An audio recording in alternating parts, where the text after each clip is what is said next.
iniciar esta reunión de la semana. Oramos entonces. Padre nuestro que estás en lo alto de los cielos, Señor, te damos gracias por tus cuidados durante este día. Te queremos agradecer, Señor, por tu misericordia, por tu paciencia para cada uno de nosotros, Señor. Sabemos que nuestro corazón, nuestro caminar es inconstante, Señor. Te fallamos de diversas formas y también te hemos ofendido a ti y también a aquellos que nos rodean, Señor. Y por lo mismo te pedimos perdón, Padre. Te pedimos que tú nos limpies, nos purifiques, para con el corazón dispuesto y limpio en esta hora, Señor, podamos atender a tu palabra, a cantar con entendimiento, Señor, a descansar en la oración y compartirnos con otros también, Señor. Queremos orar para que usted pueda dirigir toda esta reunión, nuestras reflexiones, nuestros pensamientos, la enseñanza posterior, y también, Señor, pueda acompañar a nuestros hermanos que por diversas razones no se pueden encontrar acá. Señor, aquellos que pudiendo estar, no están, Señor, tú puedas motivar y alentar su corazón. Aquellos que no pueden estar, Señor, porque están imposibilitados, pedimos, Señor, que tú los alientes también, les des fuerza. Y así también a nosotros que estamos acá, Señor, que tú nos puedas ayudar a descansar en este tiempo, Señor, que sea un tiempo de disfrutar de tu gracia, de disfrutar de tu presencia, Señor, y de gozarnos con la comunión entre los hermanos. Oramos, Señor, en el nombre de Cristo Jesús. Amén. Amén. Bien, hermanos, vamos a cantar nuestro primer himno. La transmisión después se va a subir por temas de internet posterior la enseñanza y el culto. Pero nosotros vamos a comenzar cantando un himno que es el 322. ¿Sí? Que debe estar en nuestro lenguaje, en nuestras conversaciones, en nuestros pensamientos, ¿no? Meditar y pensar en Cristo, que dice hablar más de Cristo.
Pero los judíos decían que eran malditos aquellos que no hacían lo que ellos hacían.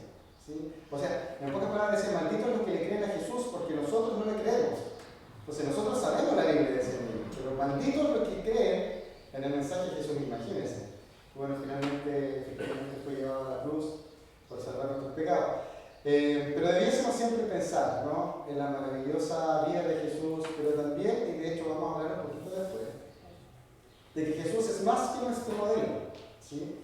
Porque hay religiones que tienen a Jesús como modelo, ¿sí? Y lo podemos seguir a pie de letra. Pero Jesús no es tan solo nuestro modelo, sino también es nuestro Salvador. Vamos entonces a cantar entonces el himno que viene después, que es el himno 323, dice, en Jesucristo el Rey de Paz.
Quiero comenzar con lo siguiente, con una frase, ¿ya? Y necesito que ponga mucha atención porque puede que la encuentre media rara, ¿ya? Y adrede la puse ahí, ¿ya?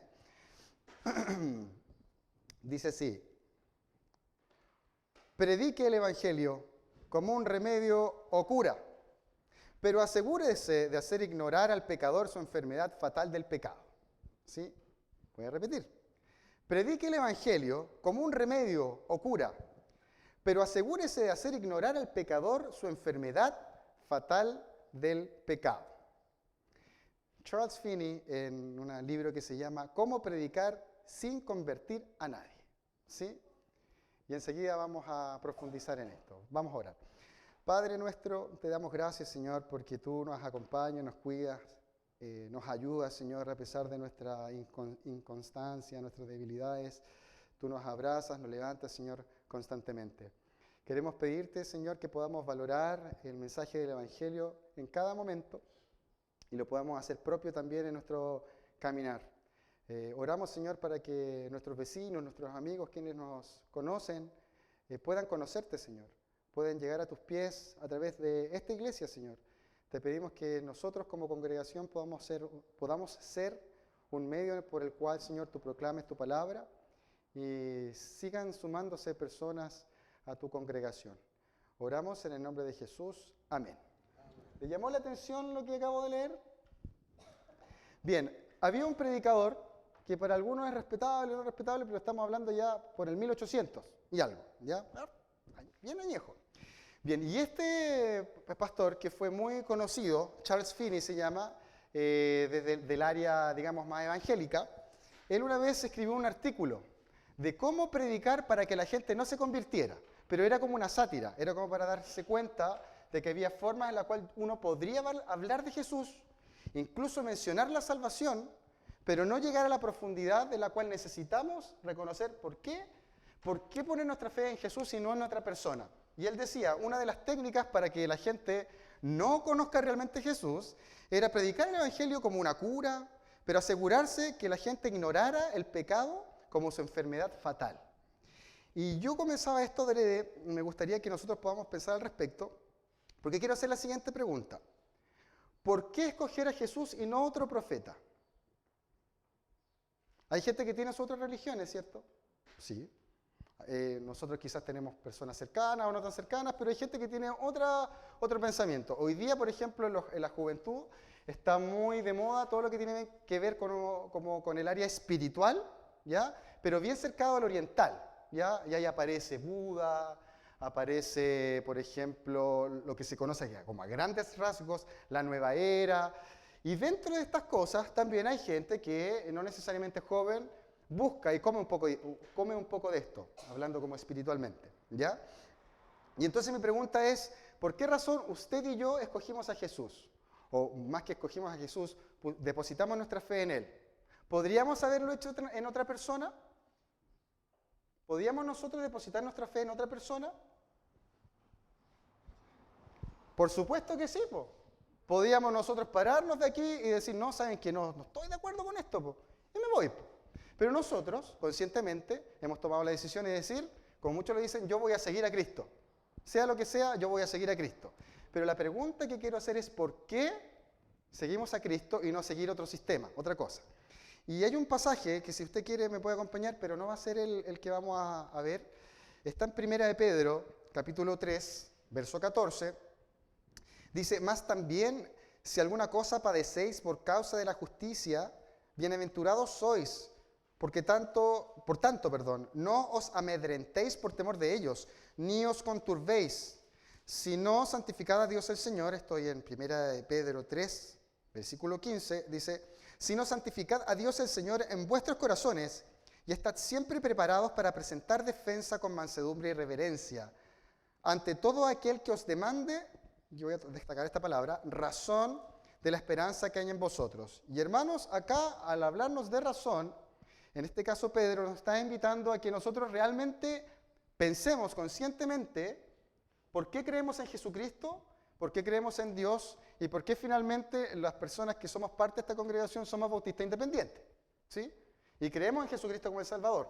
Vuelvo a reiterar, mi pregunta es ¿por qué tú crees eso? Y el título devocional, si lo podemos llamar, ¿por qué necesitamos el Evangelio? Y hermanos, el Evangelio tiene una lógica detrás, ¿ya? Si bien es cierto, las Escrituras nos dicen que para el hombre natural la palabra de Dios es locura y no las puede discernir, tiene que discernirlas espiritualmente. De una u otra forma, cuando el Evangelio toca el corazón o nosotros lo pensamos a comprender, tuvimos que pensarlo en algún momento y encontrarle sentido, ¿sí? En algún momento dijimos, wow, en verdad soy pecador. O en verdad, sí, Dios existe, Dios es real, quizás no lo he visto físicamente, pero yo sé su presencia, ¿cierto? O yo creo en la palabra, pero todas esas cosas pasan no tan solo en un ámbito emocional. Tienen que pasar por un ámbito en el cual yo utilizo mi razón. Es más, nosotros conocemos el pasaje que dice que tenemos que tener un culto racional en Romanos, ¿sí? Claro, presentar vuestro cuerpo en sacrificio vivo, agradable y santo al Señor, que es vuestro culto racional. Entonces estamos hablando de que debemos pensar. Y por lo mismo, hermanos, me gustaría que nosotros viéramos por qué realmente necesitamos el Evangelio y lo podamos pensar un poco en este momento, ¿sí? Y el texto que sí vamos a ver está en 1 Corintios capítulo 15, ¿ya? Y estamos tratando de responder esta pregunta, ¿por qué usted y por qué yo necesito el Evangelio? Y no necesitamos otra cosa. Necesitamos solamente el Evangelio de Jesucristo. Y si nosotros vamos a 1 Corintios capítulo 15, y vamos a leer algunos versículos, vamos a leer del versículo 1 al versículo 4, ahí en el contexto del pasaje vamos a ver que hay gente que está cuestionando un poco lo que tiene que ver con la resurrección de Jesús, ¿ya? Y si es que efectivamente las personas que estaban en ese tiempo iban a resucitar o no iban a resucitar. O eventualmente en el futuro, usted y yo íbamos a resucitar o no resucitar. Hay una confusión ahí. Y entonces el apóstol comienza de esta forma y dice, además os declaro, hermanos, el evangelio que os he predicado, el cual también recibisteis, en el cual también perseveráis. Por el cual, asimismo, si retenéis la palabra que os he predicado, sois salvos, si no creísteis en vano. Porque primeramente os he enseñado lo que asimismo recibí, que Cristo murió por nuestros pecados conforme a las Escrituras, y que fue sepultado y que resucitó al tercer día conforme a las Escrituras. Y si nosotros pudiésemos encontrar un pasaje que nos resuma el Evangelio, lo podemos encontrar acá. Como esas partes o esas secciones que nosotros necesitamos como comprender, ¿ya? Nos habla de la vida de Cristo, nos habla de su sacrificio, por supuesto, porque dice que murió por nuestros pecados y que fue sepultado al tercer día. Y cuando, hermanos, Pablo nos habla del Evangelio, él siempre utiliza esta palabra, y de hecho es la palabra que destacamos. Se habla del Evangelio de Jesucristo. ¿Y qué significa el Evangelio sino las buenas noticias de lo que ha hecho Dios por nosotros, para reconciliarnos con el Padre? Esas buenas noticias de la muerte sustitutiva de Cristo, que ya nosotros lo vemos en la cruz, y Él se entrega como regalo por nosotros, y en el cual nosotros debemos depositar nuestra fe. ¿Sí?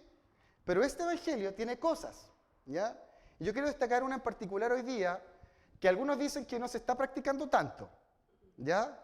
Y puede ser que la iglesia más contemporánea, o esta iglesia nueva así como de cartón, así como de plástico, parece que no está tanto, que lo voy a dejar ahí pendiente porque no lo voy a mencionar todavía, pero lo que quiero sí tomar acá es que, hermanos, el apóstol habla del Evangelio de Jesucristo, y al hablarnos del Evangelio de Jesucristo nos habla de algunas cosas que tiene, de su significado.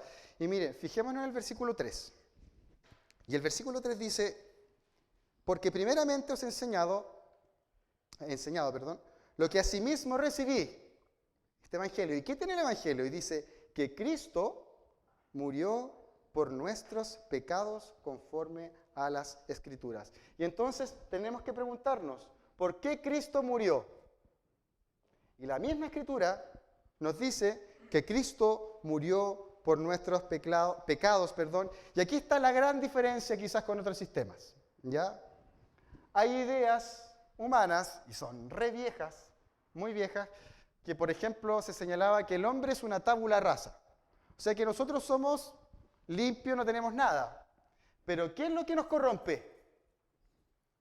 El mundo, el sistema y toda la sociedad termina corrompiendo a las personas. Entonces, por ejemplo, podemos llegar a la conclusión de que un ladrón, ¿ya? Un ladrón es producto de la sociedad en la cual él nació. Y yo creo que hasta cierto punto hay verdad en eso, ¿sí o no? Sí, porque, por ejemplo, si nosotros tenemos una por ejemplo, mayordomía con nuestra familia, y a lo mejor hasta cierto punto no criamos en la instrucción del bien a nuestros hijos, ¿ya? Y los dejamos solos, etcétera, etcétera, etcétera, lo más probable que pase es que en algún momento ese niño diga, no, me voy, hago lo que yo quiero. Entonces hay un resultado de lo que pasa alrededor. ¿Existe esa verdad? Es verdad, ¿ya? Pero la Biblia nos dice que el pecado es personal. Y de hecho, hermanos, Jesús lo dice en sus propias palabras en Marcos 7:21. Dice, porque de dentro del corazón de los hombres salen los adulterios, las fornicaciones, los homicidios. Yo conocí a una persona, hermano, y la historia lo relata así. Lo conocí por la historia, más bien, no es que, porque es muy viejo. Y esta persona se metió a un convento, hermanos.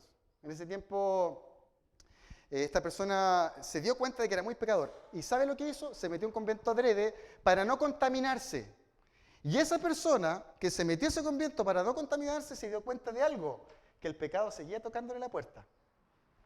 Porque el pecado no venía necesariamente de afuera. La Biblia nos dice que el pecado sale de aquí. Sale de aquí. Es como el ejemplo que yo pongo cuando, y de hecho yo lo conversaba con un colega, a propósito, si pasa quizás una mujer con poca ropa, exuberante, qué sé yo, claro, uno puede mirar, pero es distinto a detenerse y mirarla de nuevo. Es distinto, ¿no? O incluso solamente la miraste, pero a lo mejor en tu corazón, ¿cierto? Pensaste de manera pecaminosa con esa persona. Ahora, ¿de dónde? ¿Por qué se provocó el pecado? No, es que la persona que está afuera, hermano, el mundo hoy día, olvídese. Lo que tenemos que entender, están diciendo aló los vecinos, lo que tenemos que entender es que la realidad del pecado es de aquí. Y Jesús nos lo dice de esa forma, dice, miren hermano, los hurtos, el robar, los hurtos, las avaricias, las maldades, el engaño, la lascivia, la envidia, la maledicencia, la soberbia, la insensatez. Parece que nos estuvieran describiendo. Dice, todas estas maldades de dentro salen y ¿qué? Contaminan al hombre. Entonces, hermanos, debemos entender que necesitamos el sacrificio de Cristo porque Cristo no murió solamente por morir para darnos un ejemplo, como algunas personas dicen. Algunas personas dicen, Jesús murió como un ejemplo para que todas las personas que lo siguen vean un ejemplo de sacrificio por los demás. Y hasta cierto punto, vuelvo a reiterar, es verdad, hay que sacrificarse por los demás. Pero Jesucristo no simplemente murió para enseñarnos cómo sacrificarnos. Jesucristo murió porque era necesario. Había que pagar el pecado. ¿Y qué es el pecado? Que vamos a entrar después. Pero efectivamente, hermanos, Jesús, Cristo, murió por nuestros pecados porque ese pecado sale de acá. Y yo quiero mencionar esto, hermano. Si nosotros no conocemos un problema, es imposible entender la solución. Y esto tenemos que hablarlo en nuestro contexto hoy día. Si nosotros, por ejemplo, hablamos a personas y le decimos, sabes que el amor de Dios es muy grande por ti. Acepta a Cristo. Recibe a Cristo. Te va a cambiar la vida. Porque el amor de Dios es muy grande. Es bonito. Y yo también lo he dicho. Pero estás incompleto. Porque nosotros no debemos acercarnos solamente a Dios porque Él nos ama. Porque sí lo hace, ¿o no? ¿Por qué debiésemos acercarnos a Dios? Porque cuando nosotros vemos a Dios tal cual es, nos damos cuenta de un problema que Jesús ya dijo. Que no se hizo la persona que dijo, no, si todo es amor. Jesús dijo, ¿de dónde sale el problema? Porque de dentro del corazón de los hombres salen los adulterios. Por lo tanto, y como lo ha dicho el pastor Misael anteriormente, cuando nosotros resaltamos solamente que Dios nos ama, ¿sabe qué? Ese amor no va a ser tan impactante para nuestra vida. Porque Jesús dio un ejemplo en el cual una persona había pecado de una forma X, y Jesús le pregunta a una persona, ¿cuál de los dos amó más después? Porque había una persona que pecó más, estoy parafraseando y hacerlo bien sencillo, una persona que pecó mucho más y otra menos. Y le preguntan a una persona, ¿cuál de los dos va a amar más a la persona que lo perdonó? Y la persona dice, bueno, evidentemente al que se le perdonó más. Pero si nosotros no somos conscientes de que tenemos que pedir perdón, nos van a hablar del amor de Dios. Y las personas que llegan acá van a decir, ¡qué linda la iglesia! ¡Oh, que hay amor de Dios aquí! ¿Cómo se aman? Pero el amor va a tocar por fuera, porque las personas no van a ser conscientes de que tienen un problema. Y eso puede pasar incluso con nosotros cuando llevamos mucho tiempo en la iglesia. Porque nosotros dijimos, si Dios ya me perdonó en el pasado. Ahora yo me estoy reformando, me estoy limpiando. El Evangelio está todos los días recordándonos, sigues pecando. Y necesitas a Jesús de nuevo. No quiere decir que todos los domingos vamos a levantar la mano y vamos a pasar adelante. No, se trata de que, claro, efectivamente, una vez y para siempre nosotros entendimos que Jesús hizo una obra en nosotros. Pero todos los días me recuerdo que el pecado no sale de afuera, que el pecado, como lo veíamos en algún momento, no es de mi vecino ni de mi esposo, y de mi esposa, el pecado es mío, de mi corazón. ¿Sí? Entonces, hermanos, debiésemos nosotros, mire, yo me acuerdo una vez, parece que no hay nadie para que le digan a la niña. Una vez yo conocí a un hermano de un X iglesia y estaba muy conflictuado, no es la palabra conflictuado, la palabra es complicada, digamos, confundido, gracias hermano, estaba confundido porque él tocó puertas ofreciendo cursos para estudiar la Biblia y nadie lo pescó, po. Nadie, po, hermano. Entonces pensábamos y conversábamos y yo me preguntaba, ¿pero realmente alguien querrá estudiar la Biblia? Y puede que gente quiera estudiar la Biblia, pero mi punto es que podríamos estudiar la Biblia, pero hay un momento en el cual tenemos que entender cuál es la importancia y por qué lo vamos a hacer. Y por qué finalmente hablamos de Jesucristo. Y la gente no se va a sentir cercana al Señor hasta que entienda que hay un problema que se llama pecado. ¿Por qué? Si no lo hacemos así, y se muestra, hermano, en las megas iglesias, la gente está anestesiada. No. Hermano, el amor de Dios nos cambia, es cierto. Pero la única forma de contemplar el amor grande de Jesús es entendiendo quién éramos nosotros primero. O quiénes somos. Porque si no es un globo que en algún momento se va a reventar. Y todas esas expectativas que teníamos de Dios, cuando vengan los problemas vamos a decir, bueno, y no la iglesia me prometía que Dios es amor y ahora que estoy comiendo polvo, ¿dónde está Dios? Y mucha gente tiene esas situaciones, ¿por qué? Porque no ha entendido que Jesús era el Salvador. Jesús era una persona más en la agenda nomás. La iglesia es una cosa más en la agenda. Entonces vamos a comprar, vamos a hacer las cosas y el domingo voy a la iglesia. Y si tengo tiempo voy el miércoles, a alguna iglesia el jueves. Entonces, porque Dios es parte de mi vida, pero no hay una profundidad, un entendimiento de por qué realmente necesitamos a Jesús. No sé si me doy a entender, hermano. Podemos nosotros cometer el error de hablar de Cristo sin que las personas que nos rodean entiendan por qué. Por ejemplo, cuando la mujer samaritana dijo, venid y ved un hombre que me ha dicho todo cuanto he hecho, ¿no será este el Cristo? Cuando ella dice el Cristo, en ese contexto la gente que la escuchaba se iba a dar cuenta de que era el Salvador que ellos necesitaban por su pecado. Pero hoy día es más difícil. ¿Por qué es más difícil? Porque la gente se acostumbró a hablar de Cristo. Lo han visto en televisión, lo han visto en los canales de History Channel y todas esas cosas, y hablamos de Cristo. Pero no necesariamente sabemos que necesitamos a Cristo porque hay un problema más profundo. Es más, yo me acuerdo una vez, hermano, estábamos en la Universidad Adventista y allá teníamos asignaturas obligatorias de Biblia. Nos querían convertir, como fuera. Entonces estábamos en una clase y justo una compañera tiene que disertar sobre algo que le pidió la profesora. Bueno, y esta compañera, el curso era grande, dice, y entonces Jesús vino para salvarnos, eso dijo. Jesús vino para salvarnos, y lo repitió una y otra vez, y al final termina, y entonces Jesús vino para salvarnos. Y yo veía a un compañero incómodo al lado mío. Mi compañero incómodo era ateo. Y él siempre respetuoso, ¿eh? Nunca así como sabía y todo, no. Pero en ese momento yo lo vi ofuscado. Y cuando mi compañera dice y vuelve a decir, y Jesús vino a salvarnos, y él dice, ¿y salvos de qué? Dice. Le pega a la mesa. Y se hace así. Y en ese momento, los que estábamos alrededor dijimos, se le salió la cadena. Se enojó. Y claro, después como la sensación era como, se equivocó el compañero. Pero yo después daba vuelta, y sin ánimo de justificarlo ni nada, yo decía, pero es que es probable que él de verdad se pregunta de qué tenemos que ser salvos, porque mi compañera en ningún momento mencionó por qué. Y eso es lo que nosotros tenemos que profundizar. ¿Por qué Jesús vino a salvarnos? Porque si nosotros hablamos de Jesús como el Salvador nomás, bueno, el Salvador, pero ¿salvos de qué? Y ahí está el punto. Porque si yo hablo de Jesús como mi Salvador, pero no sé de qué me salvó, Jesús va a ser un modelo a seguir, va a ser mi maestro, pero no realmente el Salvador que necesito. No sé si me explico. Y esto, lo que estamos hablando nosotros, y lo que hemos escuchado toda la vida, hermanos, es el Evangelio puro. Si nosotros, hermanos, no hablamos de la realidad del pecado, o de lo que estamos haciendo mal, hermanos, toda gente sabe que hay algo mal. Incluso cuando la gente ve el mundo hoy día, las personas más lejanas a Dios saben que hay algo mal, ¿o no? Saben. Bueno, la Biblia le llama a eso pecado. Entonces, si nosotros no le sacamos el provecho al pecado, no le vamos a sacar provecho al evangelio. Y va a ser un evangelio incompleto. Y no va a servir. Y vamos a estar engañándonos a nosotros mismos y a las demás personas que nos rodean. Es que si le hablo de pecado, se va a burlar de mí, no importa. Pero es esa realidad que tenemos que abrir. Cuando hemos hecho las cosas mal respecto a Dios. Cuando hemos ofendido a otras personas. Pregúntenle a alguna persona afuera y lo más probable es que sinceramente va a decir, sí, yo igual he hablado mal de alguien. Ya eso es pecado. Aunque igual hay gente que nunca va a dar su brazo a torcer y va a decir, yo nunca he pecado. Que yo la escuché una vez, andábamos con el hermano Eduardo y una señora decía que ella no tenía pecado.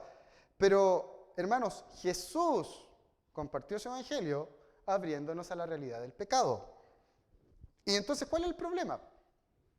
El problema del cual nos viene a salvar Jesucristo, del cual nos viene a redimir, por el cual entrega su vida. Y 1 Corintios capítulo 15, verso 3 dice, porque primeramente os he enseñado lo que asimismo recibí, que Cristo murió por nuestros pecados conforme a las Escrituras. Romanos 3:20, un texto ahí dice, ya que por las obras de la ley ningún ser humano será justificado delante de él, porque por medio de la ley es el conocimiento del pecado. Y el hombre en esencia, cualquier persona que nace naturalmente, tiene la tendencia a rebelarse contra Dios. Tiene la tendencia, cuando nosotros vemos de pequeños, a mentir. Tiene la tendencia a ocultar. Tiene la tendencia a rebelarse en contra de la autoridad, en contra de sus padres. Nadie nos enseñó a rebelarnos. Viene enquistado en nuestro corazón. Es como cuando siempre se pone el mismo ejemplo de cuando un niño rompió algo y lo esconde. Pues. Nadie le enseñó a esconderlo. No, ¿qué no fui yo? Y ahí tiene las manos en la masa, la pintura en los dedos. Sabemos que fue esa persona. Y el niño, ¿qué dice? O la niña, dice ahí, no, si yo no fui. ¿De dónde sacaron eso? Vieron al papá mentir. ¿De dónde lo sacaron? Porque está en el corazón de las personas. Está en nuestro corazón la rebelión. Está en nuestro corazón la tendencia a responder con mal a las personas que nos hacen daño. Está en nuestra tendencia a lastimar. Y por esto mismo, hermanos, cuando nosotros hablamos del pecado, el pecado sí trajo y trae esclavitud espiritual y condenación. Y mire, voy a profundizar en esto porque este pastor, Charles Finney, daba otros tips, así como riéndose un poco, para predicar sin tener efecto, que la gente sintiera de Jesús y todo lo demás. Mire, dice, predique la salvación por gracia, pero ignore hablar de la condición condenada y perdida del pecador, para que nunca entienda qué es la gracia y sepa su necesidad de ella. ¿Cómo predicar sin resultados?, decía él. Predique el evangelio como un remedio o una cura, pero asegúrese de hacer ignorar al pecador su enfermedad fatal del pecado. Decía, no hable de la santa ley espiritual de Dios, por la cual viene el conocimiento del pecado, para que el pecador nunca vea a la luz del espejo divino su real condición perdida y pueda arrepentirse. Y dicen algunos que es yo igual creo que la historia se repite, pero algunas personas dicen que actualmente esa es la tendencia del evangelismo actual. No tiene lo hemos conversado, pastor, y siempre lo hemos recordado de que el evangelio nos tiene que ofender en algo, nos tiene que hacer sentir incómodos, porque la única forma de valorar el sacrificio de Jesús es saber que teníamos un problema. Podríamos nosotros hablar solamente de confrontarnos, y hay un equilibrio sí en la Biblia nos habla que Dios nos ama, ¿o no? ¿Y necesitamos el amor de Dios? Hermanos, todos los días necesitamos el amor de Dios, la misericordia del Señor. ¿Qué haríamos y qué seríamos nosotros si no tuviéramos el amor de Dios diariamente? La misericordia de Dios, la providencia de Dios, eso nos afirma. Pero también tenemos que ver todos los días que seguimos siendo pecadores. Que sigo con esa tendencia a la rebelión, sigue estando ahí. Y vemos la realidad de que necesitábamos un Salvador. Hagamos el siguiente ejercicio. Porque usted me puede preguntar, bueno, ¿cuál es mi pecado? Y los que estamos más familiarizados con la Biblia podríamos decir, bueno, la Biblia es clara, no mentir y todo lo demás. Pero déjeme decirle, ¿ha intentado usted tomar el control de su propia vida y tratar de controlar todas las cosas? ¿Es usted una de esas personas que tiende a ser perfeccionista? No me diga nada. Porque aquellas personas que tienden a ser perfeccionistas y tener el control sobre todas las cosas, se van a dar cuenta de que eso es un pecado, porque no están descansando en que Dios es soberano. Y yo no estoy diciendo que uno deje las cosas así. Estoy diciendo que las personas perfeccionistas sufren de ansiedad. Podría haber sido de otra forma. Dejé esto, no dejé esto ahí. ¿Sí? Y no estoy hablando de que dejemos, vuelvo a reiterar, las cosas a tonta y a loca, pero una persona con ansiedad constante de que las cosas no están resultando como ella quiere o como él quiere, estamos hablando de que ahí hay un pecado, porque no estás descansando en la obra y la gracia de Dios. No sé si me doy a entender, pero no hemos mentido, no hemos adulterado, no hemos hecho nada malo respecto a la lista de mandamientos que nosotros podemos ver, pero quizás estamos siendo nuestros propios dueños y nada se puede salir de lo que yo estoy estipulando. Eso es un pecado. ¿O has intentado ocultar tu soledad a través de cosas? El trago, los amigos, la familia, anestesiarte con las fiestas, porque cuando vuelves a la realidad y vuelves a mirar, te das cuenta de que te sientes mal todavía y necesitas esa dosis para anestesiarte. Bueno, ese es pecado, que es la esencia del pecado. Es no querer tener a Dios en el corazón. O es no darnos cuenta de que fuimos diseñados para amarlo a Él. El único que nos puede sostener. Hagamos el siguiente ejercicio. ¿Ha mentido alguna vez? ¿Alguien ha mentido alguna vez? El que me diga que no aquí, ya se casó. Ya se casó. ¿Ya? ¿Ha mentido? ¿Cómo se le dice a una persona que miente? ¿Cómo se le dice a una persona que miente? Mentiroso. Ya, entonces, ¿usted ha mentido alguna vez? Me dijo que sí. ¿Cómo se llama una persona que miente? Mentiroso. ¿Usted ha cometido adulterio alguna vez? No. ¿Pero ha mirado con codicia a una mujer o ha mirado con codicia a un hombre? Eso se llama adulterar. ¿Cómo se le llama a una persona que adultera? ¿Cómo se llama? Adúltero, adúltera. ¿Sí? Estoy mencionando solamente dos cosas. Entonces, todos los que están aquí, ante los ojos de Dios, son declarados mentirosos y adúlteros. Eso es pecado. Eso de quebrantar lo que Dios ha puesto porque nos daña a nosotros y lo ofende a Él. ¿Y para qué vamos a hacer la otra lista? Porque ya aquí saldríamos todos aquí, nos vamos a necesitar un casco.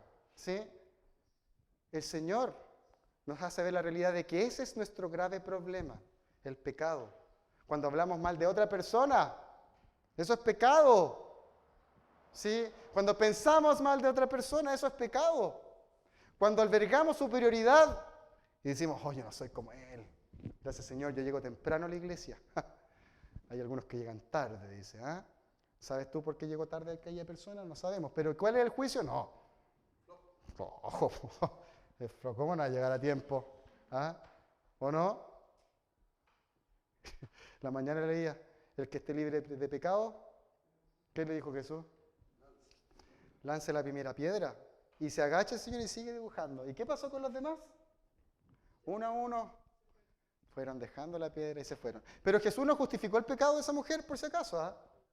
Jesús le dijo, vete y no peques más. Entonces lo que estamos hablando acá, que el Evangelio solamente va a ser valioso para nosotros cuando comprendamos que lo necesitamos porque somos pecadores.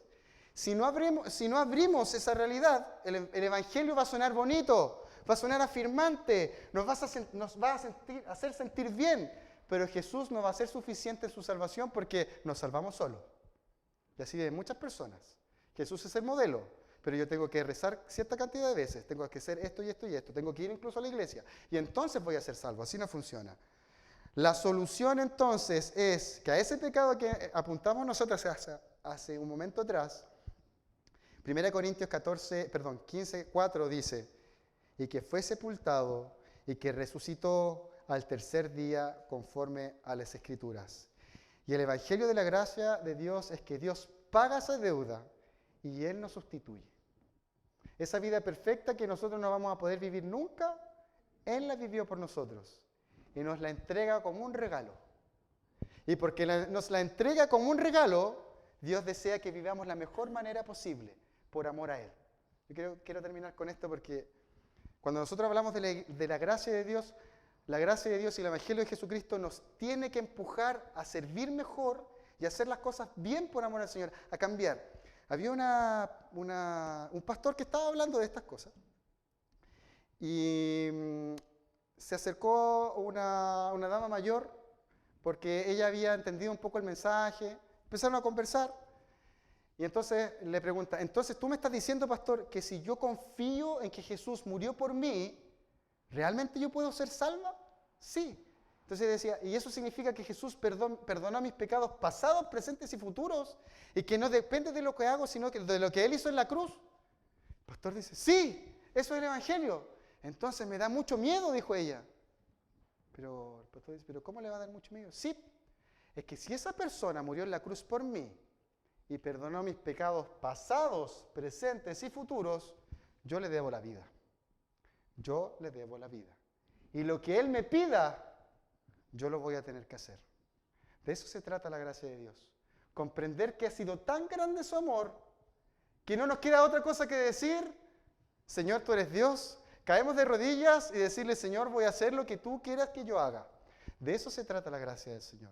Y por eso yo les digo, hermanos, que cuando nosotros depositamos nuestra fe en lo que Cristo hizo por nosotros, entonces inevitablemente tenemos que obedecer los mandamientos del Señor y inevitablemente queremos cambiar. ¿Por qué? Porque amamos a Dios. Vamos a inclinar nuestros rostros. Señor, te pedimos que tú nos ayudes a valorar tu evangelio, a confrontarnos todos los días con nuestro propio pecado, Señor, y saber que necesitamos recordarlo todos los días, Señor.